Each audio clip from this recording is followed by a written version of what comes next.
greenest house ever built anywhere. That's right. It produces more energy, if you can believe it, than it consumes.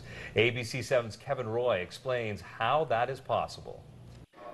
I first noticed this stunning home going up in my neighborhood about a year and a half ago, and the bigger it got, the more interesting it sounded. Up went signs calling it a net zero energy residence.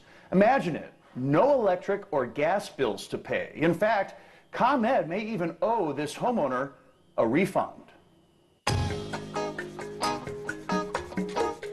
Looking more California than Chicago, with its inverted butterfly roofline and ultra-modern design, this home is designed to grab your attention and send a loud message. I wanted to set an example.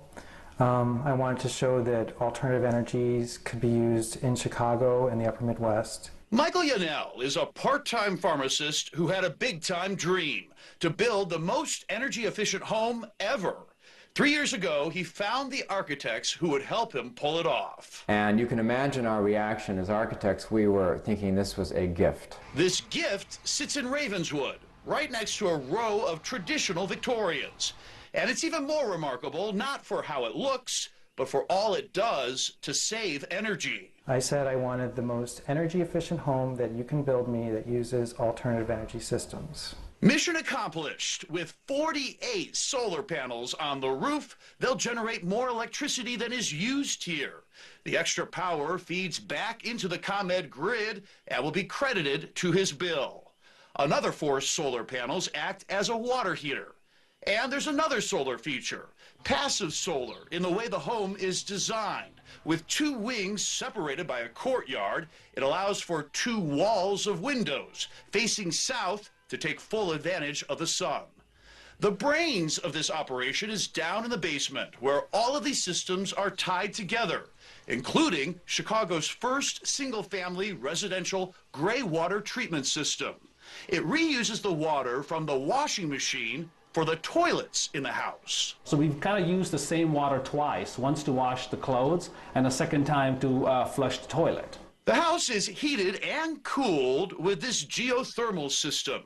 It sends water to underground wells where it is cooler in the summer and warmer in winter, then circulates that water through the house. We've made the breakthroughs. We've created the pioneering that's necessary, both permit-wise, construction-wise, and design-wise, and we're hoping that we'll be imitated, which would be the greatest compliment we could imagine. Costing $1.6 million, this 4-bedroom, 2-bath house isn't going to be a green model for the masses, and Michael Yanell knows it.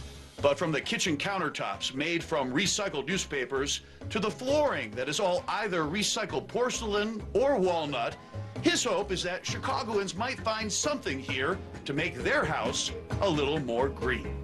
I just really hope people take note and, kind of change some attitudes, inform themselves, and ultimately change some behaviors.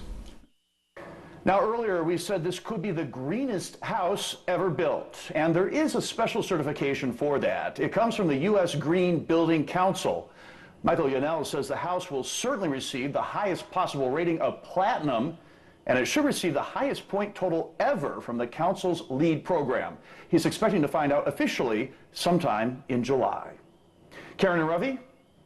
It'll be interesting to see if the resources for these homes will become more affordable in the future. And if the unit costs could go down, maybe it won't be 1.6 million in Ravenswood. But to have it's got to go down quite a bit, obviously. Very cool. That was a big house, too. Yeah, very cool. All right, we got some showers and storms. Actually, we just had a couple of thunderstorms form along the lake. They've now moved out over the lake, so we had some rain here in the loop, but that has moved off to the east. But believe me, there's plenty of rain back out to the west, and that will be pushing in our direction.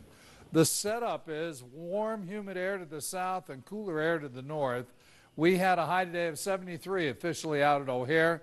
It was 80 back in St. Louis, 87 in Kansas City, and only 57 up in Minneapolis and 55 in Milwaukee. So you can actually see that this cooler air stayed just to the north of us, but now it's sinking into the area.